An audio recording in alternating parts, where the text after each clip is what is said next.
Welcome to the Millionaire by Morning show, Cassie. Thank you, Rashad. It's so nice to be here. It is nice to have you.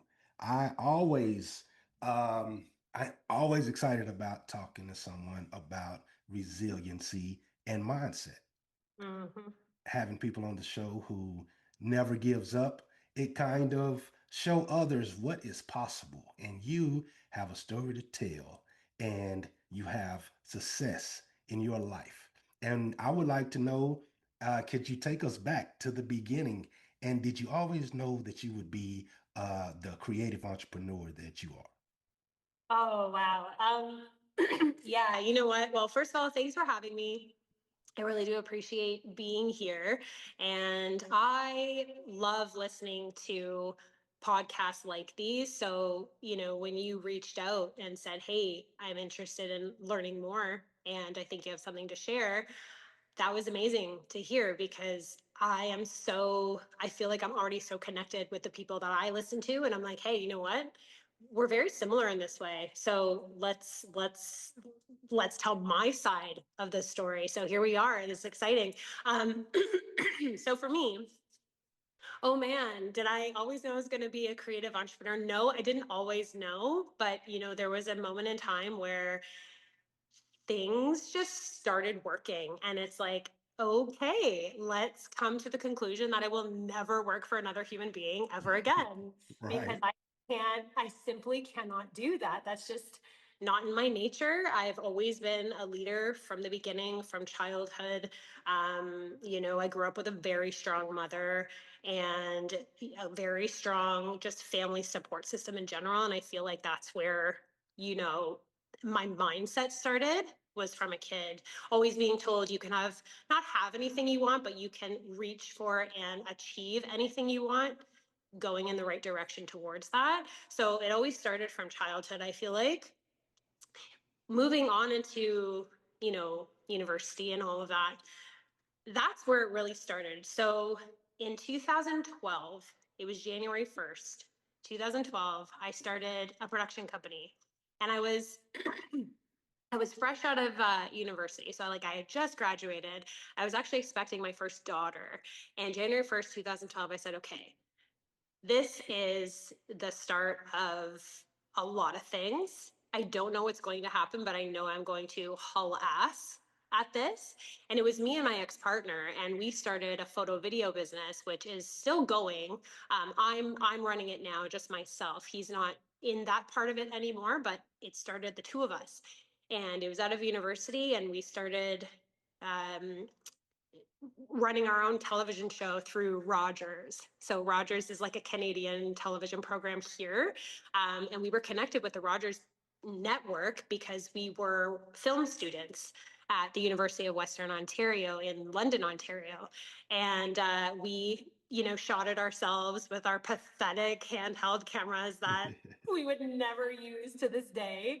We edited it ourselves, we submitted it, and they looked it over and they actually aired it. And we had like 2 seasons of a show called Producing the Pack, which I'm pretty sure if you go to YouTube and you type in Producing the Pack teaser or something, it will come up, and it's hysterical what it looks like. But it was so cute for us to be able to go so strong right away like that. And I think because we both knew we had a child on the way, it's like, you know what, let's get out there, let's start. And that led into the wedding industry. And we knew, there's money in the wedding industry. What can we do with it? Well, he taught me how to edit. And we started just shooting video, and we did a London bridal show one spring day or whatever, and it went for the weekend, and we booked 3 weddings from that show. The next year, we did 13 from those three. And the year after that, I went to 35. And then after that, it just kept going up. And I think like the most I've ever done in a full year from January to December, I think my top is like 54 weddings or something like that in a year. And it was wild. It was very crazy. I And bet. so that was the entrepreneurial spirit starting, because once you book something once, you're like, well, if I did it once, why can't I do it again? And then it just keeps snowballing into something bigger and bigger. Yep. that's where it really began, like doing things my own way, under my own leadership, um, starting business for the first time, which I never took business courses. I taught myself everything I know. And, since then, I've had like 4 or 5 different businesses, and a lot of them have been very successful. Awesome. That is an awesome story. It is like you say, the resilient part. Mhm. Um, I am with you. You really just have to get started. Yep. When you Yep. go back to your YouTube and you see how bad that first YouTube video, same for me. I look Oh, at when I first started this podcast, it's about to be 3 years now, and I mhm. go back to the first one just to remind me, and it was horrible. Yeah. So, but it just continues to get better and better. And like you say, here comes a snowball and it just turns into something bigger and better. That's right. That's right. That's right. And you know what? I said this the other day, and I was like, oh man, this actually hits really well. I thought to myself, I said, you know what? Once you survive one version of rock bottom, feeling like you're at the bottom and you're like, hey, like help, how do I get up, how do I get up, right? Once you survive one version of that, whether that be big or small, and that doesn't have to be like completely losing everything, it could just be, hey, we're at our first hurdle in this business, we're at our first hurdle in this relationship, we're at our first hurdle in this zone, whatever that may be. After that, you just stop being afraid. You just Right. stop being afraid of everything. And it's like, I love that. I love that. And I think that resilience, man, you know what? Entrepreneurship it's just not built for everyone. It's not for the weak. And if you have resilience, that's the first thing that you need to get you to a certain place on your entrepreneurial journey. I know a lot of people may start things and they have the intention to do well, but entrepreneurship, resilience, like being able to continuously fall, feeling like it's always feeling like the end, and being able to get back up again and realize that every time after you fall and get back up, the rest of your falls, the rest of your, I don't even want to say fails, falls is better. It just starts feeling like information after that. It's no Right. longer, oh, poor me. It's no longer, I failed. It's, what did I learn now? This is a piece of information now I can take going forward to the next fall, not fail. I don't like Right. that. That's Right? right. Yeah. So there's a guy named Alex Hermosi. Don't know if you've heard of him, but he's the number one marketer um, in business as of Mhm. right now. And I heard him say something that alludes to exactly what you're saying, and that is all it is. If you want to be successful, Mhm. 99% of the time, it's basically you just kind of accepting failure and then getting back up Yeah, and keep going. So absolutely. a lot of the people, like you say, they are just not built for that. They're not built to hear 100 no's in one day, and Yeah. they're not built to just be resilient in that way. So I agree with you 100%. Yeah, yeah. And the thing is, it's like you don't become, well, I say you don't because I feel like most people in the situation of entrepreneurship and just building something for themselves, whether you're completely successful or not, also many people have a different version of what success looks like. Um, but many people, they don't become resilient because they wanted to become resilient. They become resilient because stopping wasn't an option for them, Right. you know. So you're it's almost like you brainwash yourself to get closer and closer to your final destination, your final reward of that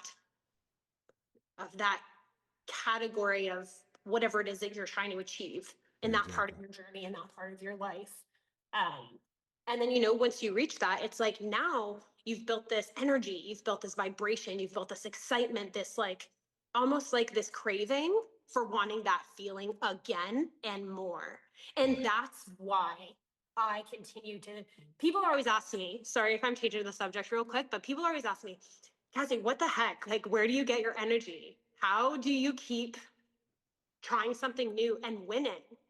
Why is it everything you touch turns to gold? My mom asks me this all the time. Everything you touch, everything you touch, everything you touch. And she goes on to people. She goes, my daughter this and my daughter that. I'm like, Mom, okay, I'm still working on it. She's like, oh, but you'll get there. And it's so nice to have like those kinds of cheerleaders surrounding you. And that's another part of building your resilience is the people who are telling you you're gonna make it. Big or small, you're gonna get there somehow. And even if it's not now, it may be later, but just keep staying on this trajectory, keep reading, keep learning, keep listening, keep trying, keep falling, keep failing, and eventually something will click. That's right. That's Mm-hmm. right. Yeah. You are, that's a perfect segue into the next question I wanted to ask. Okay. You are a trained competitive dancer from a young age. Yes. Do you believe that your competitiveness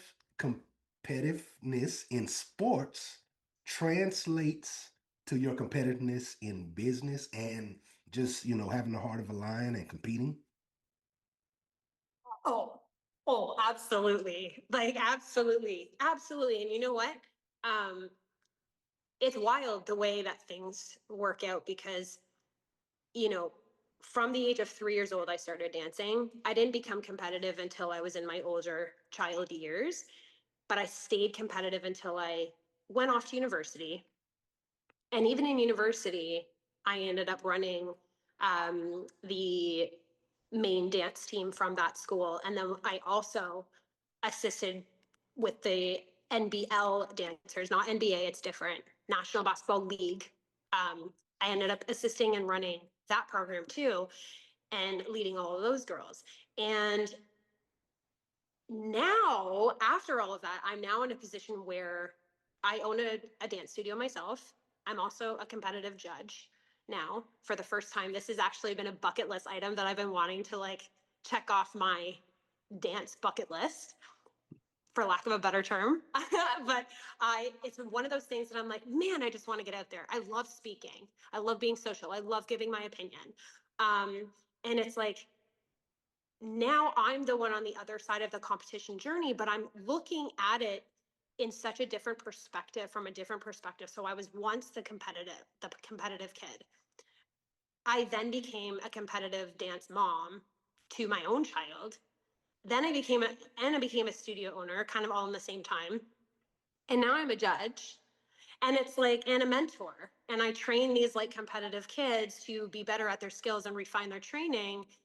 And it's like the entire time, no matter what pillar of this zone in my life, no matter what part of it I'm using, working on, participating in, I do feel that my history as a dancer from the beginning, the competitive nature, has definitely played a role in how I perceive things, just as another human to another human, a coach to a student, a business leader to maybe someone else who's looking for that guidance to you in a different way.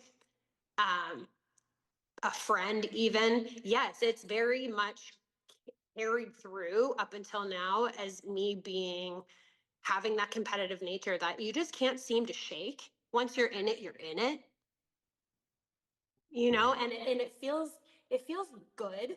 It feels good, but sometimes it's also like maybe I need to take a step back. Like I have too many opinions. I have too much to say. I have too much to offer. I have too many different perspectives, but it's like, hey, you know what? You're never going to know who you're talking to and who it's going to sit with.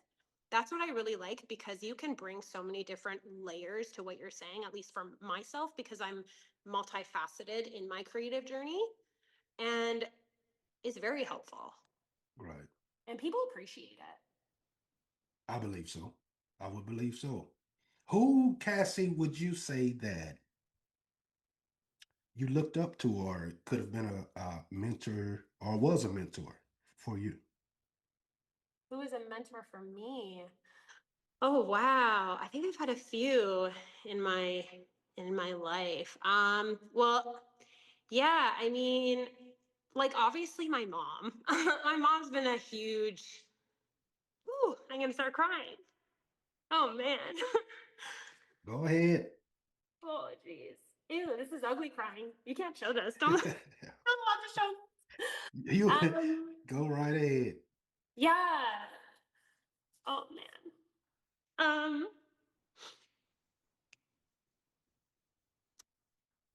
I've been through. I've been. I'm, I've been through a lot of wonderful things, um, in my life, but my mom has and it's the way a mom should be. Like a mom should never give up on their kids ever, and she would never. She's just always been like my biggest fan. My mom would literally be the person carrying 1,000 signs for like every single thing that I've participated in. She would be the one in the front row every single time. And it's like I loved I loved that contribution to my growth starting from as a kid, just like being at every single soccer game, every single dance competition. And it never ended and it's still going. And she's just like, now she's carrying it over to my children and just wanting to be at like every assembly. You know what I mean? Like, my daughter just won the kindness award at her school. And that was a wonderful experience. And my mom was like, I wish I could be there. And it's like, you just don't get that. Not everybody gets that kind of support from one person that feels like a world full of people. And it's like there's more than just her, of course, but like obviously it started there. She's been a mentor to me. Like I've always wanted to be as strong as her. Um, sure, she's human. She has her moments too, who doesn't? But I think like the resilience part comes from her.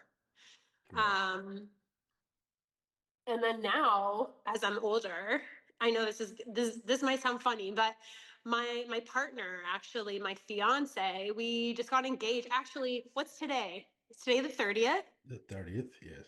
Okay, so tomorrow is our 1 year engagement anniversary. We Okay. got engaged last New Year's Eve. New Year's Eve. Yeah. So Brad, shout out to Brad. Yeah, he is my fiance and I idolize that man like there's no way of describing the love I have for him and the I find myself staring at him sometimes because I'm truly in awe of how similar we are in terms of like our drive. And I love that about our relationship because we can connect and talk about things that I couldn't talk to in any past relationships like that before. Hmm. And we just get it. Business wise, we get it. We understand people. We understand how to serve. We understand how to sell. We just get in the brains of other people very easily.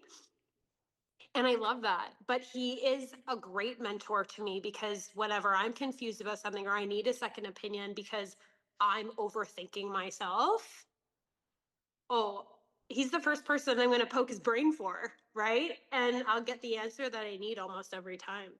He's wildly successful as well. He's wildly Nice. successful himself. Yeah. Nice. So have you two joined any of these businesses or started your own together or is it totally separate? No, it's totally separate. So Brad is actually in the pool industry. He actually works on Drake's pool, funny enough. Okay. Um, he's one of the big shots, okay? So he doesn't just work on the residential pools, he only takes on the big names. He's part of a very one of the biggest pool building companies in Canada. He's been on like the board of directors for running the pool council for a long time. Yeah, he's one of the owners for that company now, and he loves his work. It's a lot, but yeah, it's good. It's good. We have a lot in common. It's nice to be able to chat about things, but going in on stuff together, no, just mostly poking ideas back and forth. If he has something he needs to vent about or ask about, what's my opinion and why, um, and vice versa. I am going to be helping him though at a pool show coming up in Atlantic City. He wants me to join him in the booth and sell some stuff. And I'm like, hey, you know what? Put me in front of some people. I'm totally happy to do it. That's great. It's difficult to find someone who's on the same pathway and the same has the same thought process. So congratulations. Thank you. Congratulations. Thank you. What do you see you have accomplished quite a bit as an entrepreneur? I have. What do you see down the line? What are some of your goals to accomplish even more? Yeah, so I know for 2026, I have a couple of things. Definitely one of the things I want to get out more, like have more exposure. I definitely this is a good starting point. I know it's coming in at the end of 2025, but hey, it's only 2 days away from the new year, and this is exactly the kind of situation that I continuously see myself in. I visualize this all the time is me speaking. I really want to mentor. I love mentoring. I love giving my opinion. I love hearing what people think of my opinion. It's the excitement, the eagerness for sharing, for um getting your thoughts out and having people respond to that is very exciting to me. Probably because when I was in school, I one of my other majors was philosophy because I love sharing opinion. I love hearing what people have to say and why. And as a kid, that question, why? Why? That's me now still. Like, but why? But why? But it's like I just never stop wondering and I just love it. I love the fact that everyone has different opinions. And that makes me so excited to continue learning, right? And then I just kind of take what I hear and I pick apart what I want to hold on to and what I don't. And I shove it into this brain of mine. And I'm like, hey, I can use this going forward. So, yeah, I really want more exposure. So, thank you again for having me here. This is a good starting point. But I don't believe in just like, and this is one of the things I did want to talk about at some point was, the manifestation and your mindset go hand in hand really well. And these things it's not wishing. Like you don't just wish for things. You're training your brain to recognize opportunities that it would not have recognized prior to. Right. That's what manifestation is. It's a very grounded thing. Um, and it's not for everyone. It's just something that should naturally happen, but people have to be open to understanding all of what it is about. And COVID was like a big introduction to that for me. COVID was a wild ride as a business owner, which we'll talk about, I'm sure. Um, and yeah, but getting out there, sharing my opinion now that I'm getting more into the dance world on a different side of things as an adjudicator, as a mentor and a coach, and working privately with dancers who are more serious. Um, you know, that's a lot to take in on its own as well because you're possibly changing kids' lives and the way that they view themselves. So words are powerful, and to be able to have some kind of like a impact on how someone views themselves is huge. Hopefully it's a good impact, Right. right? You may not always want to say, like, it won't always come out the best way, but there's ways of thinking about how it can be delivered that they can receive it in the best possible way and use that to the best of their ability to get better. And that could be for choreographers, that could be for other studio owners. It could just be people in business in general. I love when people ask my opinion. I love it. I love when they're like, hey, what would you do in this? And I'm like, sit down. Let's get into it. Like, let me get my hands in. I have so much to say. Oh wow. So with you mentioning mentorship, I know Yeah. that you, like you say, you can, you know, kind of mold um, younger generation with Yeah. dance, within dance. Yeah. How, however, do you have a program that's based on transformation or a coaching program, something So like that? in the studio, I'm at the studio right now, actually.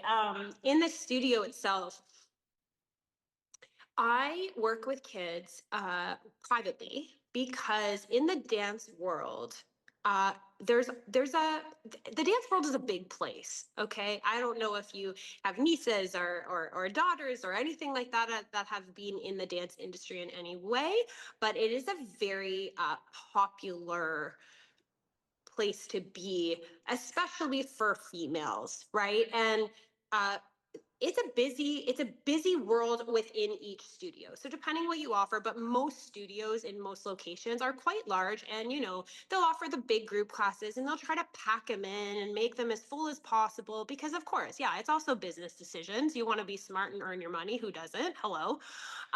But at the same time, we want to make differences. At least I do. And so I did the first journey. I tried to do that. COVID knocked me on my ass, butt, whatever you want to say, and totally, it rocked my entire world. And I had to forcefully shut down what I had built. I had 75 families. I lost 75% of those families after COVID, and I could no longer keep it going. And I had to take a break and start again. What did I know I was going to start again? No. But now I'm in a position where it's like, hey, you know what? That needed to happen because I needed to figure out what I was willing to take on, and like to what degree, and what exactly am I doing. I don't want to be like everyone else. I want to stand out differently. I want to be the niche where, yes, I'm the boutique little studio in Oakville that offers one-on-one refinement training for kids who can't get the attention enough in their own studios. I'm not telling you to move studios. I'm telling you to come and work with me private so I can help you with what you're missing out on at your family studio, at your home studio where you love to be with all your friends, right? And if you want to move, move. That's great, but that's not what I'm in it for. My goal is to not grow it to be 150 families. My goal is to be able to give you 150 different outlets that you can come to me and learn things and listen in proper detail about what your studio does not have time to give you. And that's huge. And so many parents are appreciating this. I love it. I love that I've managed to figure out that that's what I really like. And from that came the judging opportunity, because I started sharing my insights, and I'm like, people are listening to me like a judge now. Right. And it's like, man, this is going into the more professional side of things. This isn't just a dance teacher anymore. This is like a mentor. Yeah. It's so rewarding, like, especially when you see the change. Wow. That's What? nice. That's I was that's like, that's what is nice. what's wrong? um, it's just nice that you fell into what the part or the aspect that you truly love. Yeah. Oh, I love it. I love it. Yeah. So tell me about the Hot Mess Express. Oh my gosh. Hamas Express. Oh my goodness. This is my newest venture. Okay, this is 2 years old only. 2 years and 2 months. The Hot Mess Express. Oh boy, what a journey. Okay, first of all, let me ask you something. So when you hear Hot Mess Express, what do you think of? For some reason, I was thinking of coffee. Okay, you know what? That's funny because that's in my branding. Really? Coffee in a vacuum is in my branding. It's like the logo of the company. Oh wow. Maybe Yeah, I. Yeah, but that's what comes to mind. Like some type of Starbucks type of drink with I don't know, whipped cream on top of yeah, coffee. Or so, for some reason, that's what entered my yeah. mind.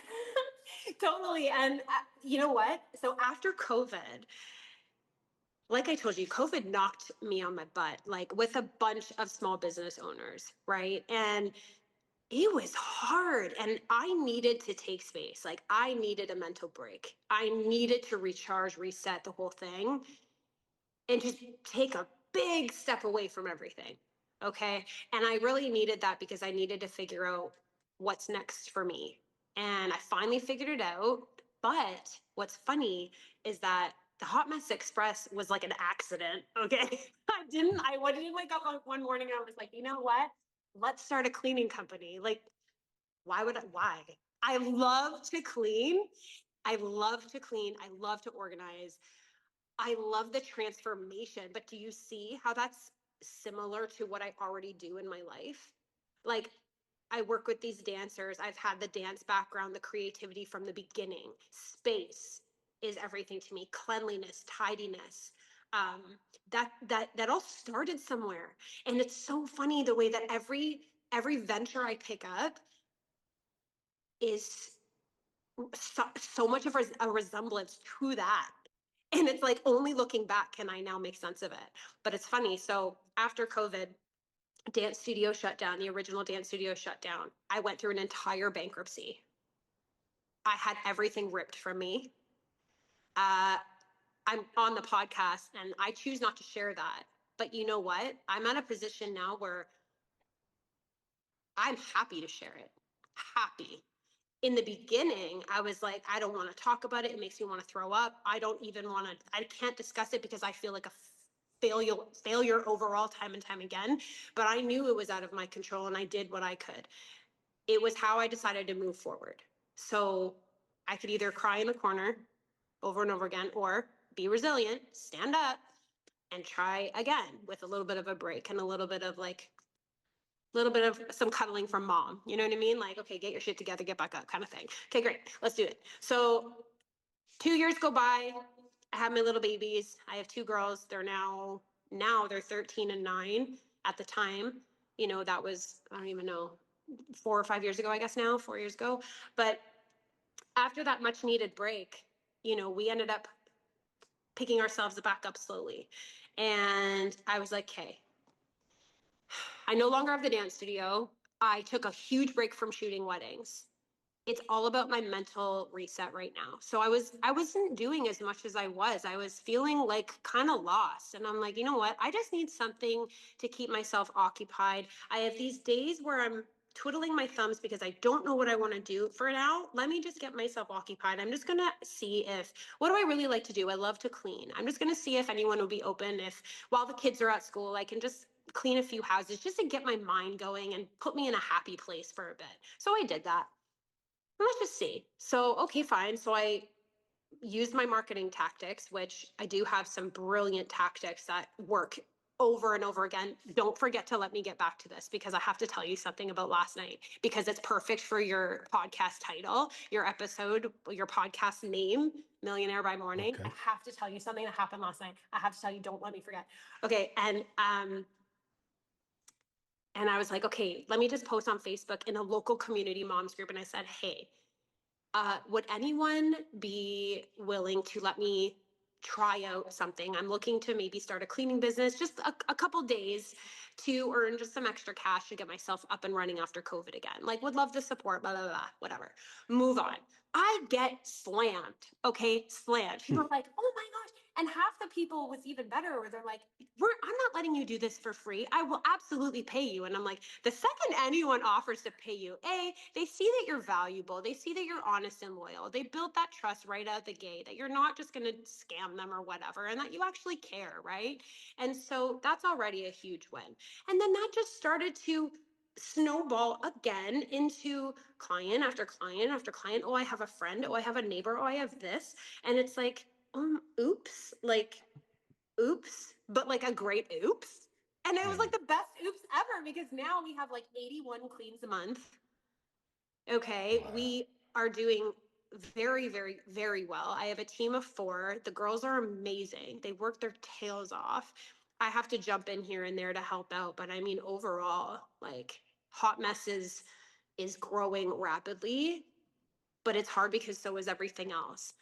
So I have to be smart and I have to be like, okay, priorities. Let's figure out what needs my attention today versus this, what can wait. And thank God I'm organized because if I wasn't, yeah, my mom's Yeah, that probably helps. on me. That helps a lot. Organizational skills. Brad's like, okay, great. This is after yesterday. Brad's like, okay, great, babe. So I'll see you at our wedding. And I'm like, yeah, probably. Okay, bye.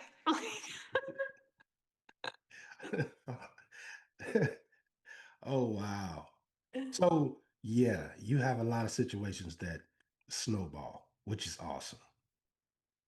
I think it's also energy though. Yes, and manifestation. I'm with you. I think that a lot of the times you have made it up in your mind already. And I think that's what COVID did for a lot of people. It finally gave people, although, like you say, people lost a lot and went bankrupt and had a hard time during that time, but it gave people time to kind of reflect, you know, and manifest. Yep. and you've made it up in your mind, and then you go out and do it, and you're like, wow, it's really happening. Yeah, no, exactly. It has to start with you stating what you want. Just what do you want? What do you want to achieve? And once it's out of your mouth and out into the universe, you're going to get what you ask for. And you know what? Like, sure, maybe it's cliche. Maybe we've heard the same saying over and over again that, you know what? Be careful what you wish for, number one, because it all depends on how you're asking for it. And also, whether you think you can or you think you can't, you are absolutely correct. Good one. Right? That's truth. That is It's so truth. true. It's so true. And like I said before, manifestation, people are like, oh, I'll start talking about things that have happened to me based on, you know, creating a vision board. And it's not just taking pictures apart and pasting it on. Like there's more to it than just that. There's more Right. to it than that. There's way more to it than that. And when you start explaining things that have happened because of manifestation or the help of manifestation, some people are just like, oh, that's woo woo. And I'm like, okay, but it's also fact. It's also science. Right. Go listen to Bob Proctor. Go, please, please go do it. Like the man is a genius for a reason. And he explains it so well. I love that man. I wish he was still with us. We see it in our Um, lives every day. Like you say, it's proof. It's a proven. It's not just theory. It's a proven theory. yeah, it's not wishing, it's training your brain to recognize the opportunities that you would have ignored before. Because before COVID, I was not into manifestation. I wasn't heavily into the mindset thing. I didn't do all of that. Well, you did. Actually, everyone does it because it's part of science. You do it without knowing. But what I'm saying is now, after COVID, after learning, after failing and falling and getting back up, like you are desperate to figure out ways. How can we make this better? There's got to be a better way. And Hmm. it's when you start believing and you start saying, okay, you know what? No, there's more. There's more. But you have to keep believing that it's actually something that's on its way to you. And you know what?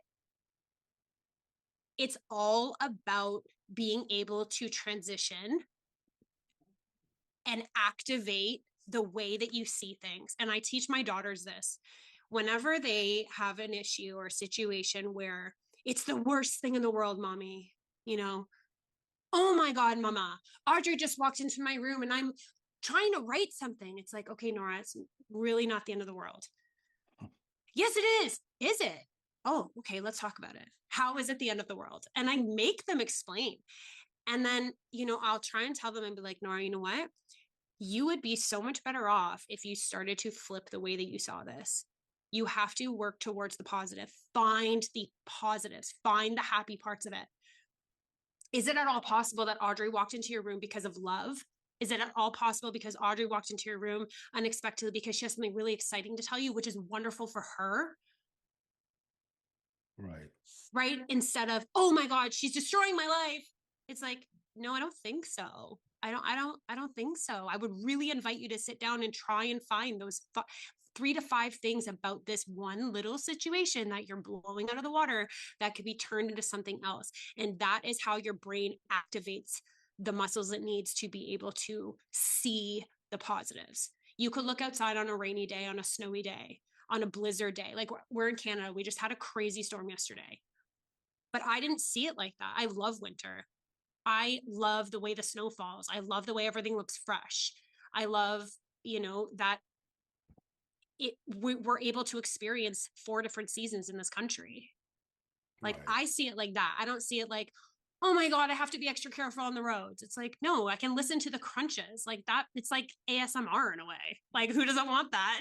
Right. So you pick apart the things that speak loudly and positively. And those are the ways and the reasons why you're going to get closer to your results that you actually want when you purposely try and find the good in it.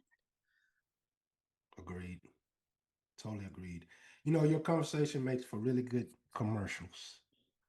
You have Thank ads you. written over it, ads Facebook ads written all over it. So tell me about last night. Was it last Oh my night you God. said to remind you? Okay. Do you see it?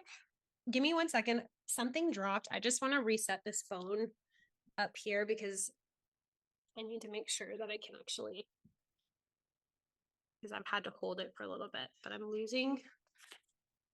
I don't know why. It's not as loud on your end. Is there any way you can turn up your end, like your volume a little bit? Let's see. You know what? I don't know if it's Did that yours help? or mine. Did that help? I turned my microphone up. That's so weird. Give me 1 second. Hold on.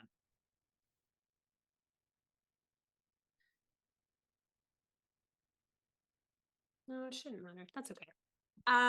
Yeah, no problem. So, okay, last night. Okay, you ready for this? Yes. So, we're gonna just go back and I love stories, right? I love Okay. I love hearing what people's opinions are and like things like that. And I love listening to like Gary Vee. Like he's one of my favorite people to listen to business wise. He's so incredible. Tony Robbins, all that stuff. But I love listening to the examples that follow what someone is explaining because it's like, okay, that can happen. Right. And it's like, that's for me telling stories right now, like this example here is kind of like back to evidence of what I've already been explaining. Okay. So listen. So last night, I'm sitting there with Brad and we're watching like this reality ink, what's called Ink Masters. It's like a tattoo show. He just found it interesting. I don't really have an interest in it, but okay, cool, whatever. So I joined him, whatever. And I'm not really paying attention. I'm more thinking, you know, what's my next idea? Or like, what can I do? And I just like it never rests like that. So with the adjudicating and the judging for dance coming up, we're entering competition season. So that's what we call it. It's competition season. Everything is ramping up real high in the studios. Teachers are starting to get a little impatient. We're starting to complete those routines, get our costumes going, the whole thing. And my first event to adjudicate is mid-February, somewhere in there, mid-February. And I'm so impatient with it because like I told you, I just want to help. I just want to give my opinion. I want to fix. I want to details. Like, let me just tell someone what I think. I just love it. I love it because I know it's so helpful. And I want them to see what I see and feel what I feel. And so it's like, okay, no, I can't wait that long. I need to do something else. Maybe while I'm waiting for in-person judging to take place, maybe I can offer like an online judging critique to parents who, like I told you, their studios are so busy right now and they don't have the time, right? So I said, okay, well, let me see. Chat GPT is so helpful. I'm like, sometimes I call him he, Very. okay, Chad, whatever the heck. Anyways, I'm like, Chad is so helpful. He will break it down for me if I ask him exactly what I'm trying to aim for, and he'll just put it into better words. So I said, I really want to speak to the local community groups. There's like a specific competitive dance moms chat of Canada, for example, that has like 43,000 members in it or something like that. And I just said, okay, well, the chances of them seeing it at 9 o'clock at night are probably slim, but we'll see. So let's just put it out there. And I said, hey guys, not sure if anyone could use this right now. I said, but I'm sitting here twiddling my thumbs and I thought, I'm getting really excited for comp season. I said, but I know that there's a lot of dancers who have completed their solos and their duets and their trios and groups, whatever, and are kind of being pushed aside and can't get the attention that they need right now. So if anyone is open and willing, I would love to offer 10 complimentary critiques. Because I also edit, right? So I'm an editor as well, having given the photo and video world. So I can do it from here and then edit the file and send it back to them in real time. Yes, as I'm watching the video, but it's not just watch it through and give them 3 critiques while the dance is still going on. I stop and go. I stop, I pay attention, I give thorough detail, and I talk really well about what I'm seeing. And then I press play and they continue to watch it with me. Pause, let's talk about this, keep going. That could be 15 to 20-minute long critique. And I'm offering 10 complimentary just to get myself started because I haven't done the online ones yet. But I do know that in the online world, hey, the world is an endless place. You could reach so many countries, US, Australia, like you can go all over and help these dancers and make a great income doing it while waiting for your in-person judging, or while sitting at home while all the cleaners are out to their jobs and I'm sitting at home and I'm already caught up because I'm organized. So it's like, now what? Like, do you want to break? No, I want to critique. I want to do some more. So this is an opportunity. Okay, fine. Well, holy crap. So last night in 1 hour, I got swarmed, first of all. People attacked this idea. I now have, since last night, 41 critiques lined up to adjudicate, but 10 of them are complimentary because I said I'm doing like a pilot run of this. Past 10 will be I'm charging. People kept coming. Wow. All because I said last night I want to do this. So I spoke it. I put the action in, and now I'm receiving the result on my idea. That's right. And it's all because I didn't question whether it was going to work. I questioned when they were going to see the post. It wasn't about whether. I already knew that. Right. And that's key. People don't believe in themselves enough. Once you continue to pick yourself up, you fall, you get back up, you fall, you get back up. You become in a place where you're like almost, you're impossible. It's impossible not to accomplish. You just think you can take on the world. And like I wish that on so many people. I feel like so many people could get there, and I wish them to try Good. because it's a wonderful feeling. It is. If you can imagine, as you're speaking right now, Mm-hmm.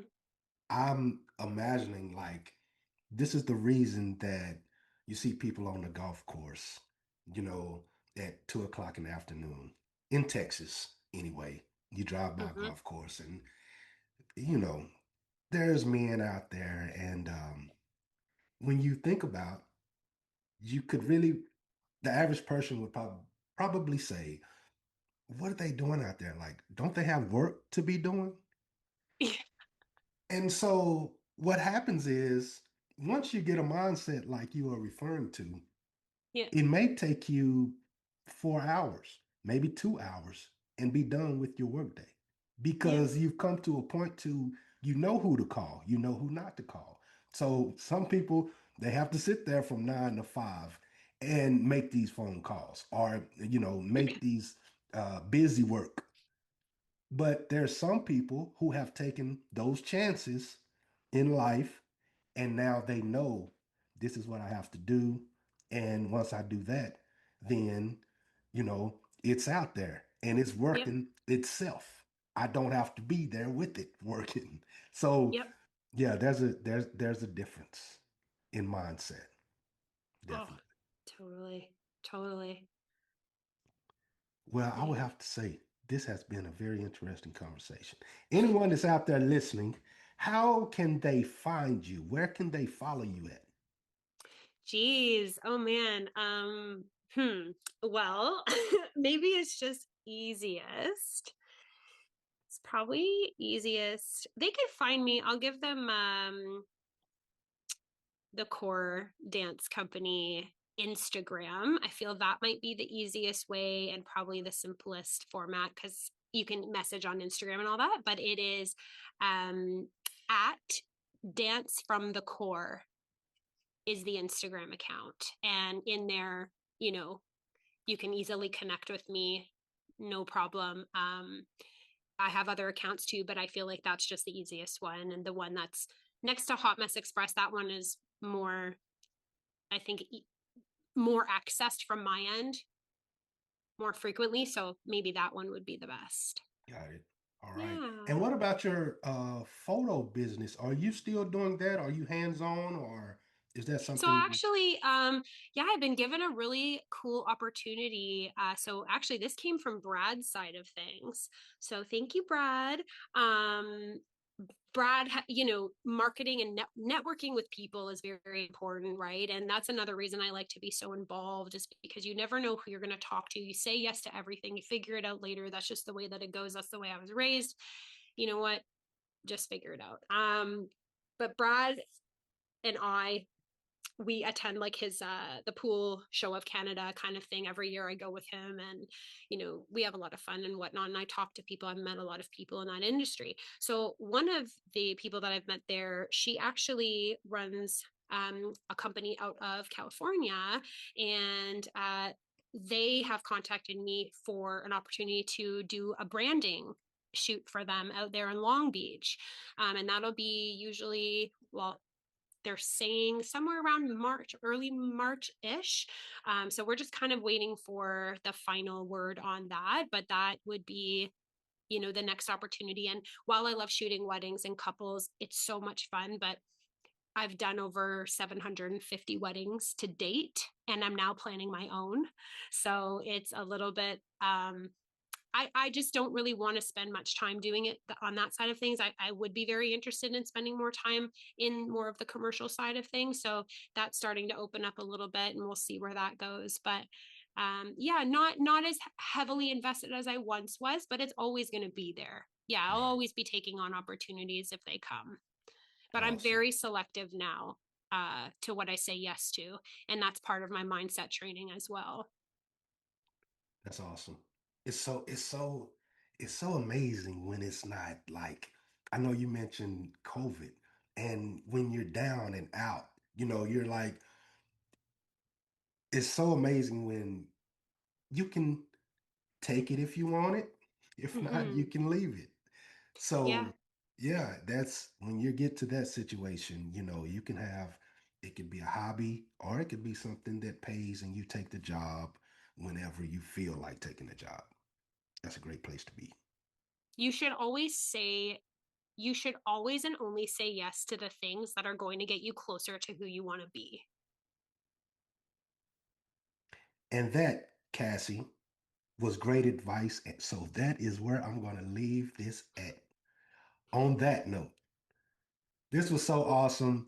I want to thank you again for coming on to the Millionaire by Morning podcast and allowing my guests and my listeners to listen to the knowledge that you have about, being resilient and manifestation and mindset.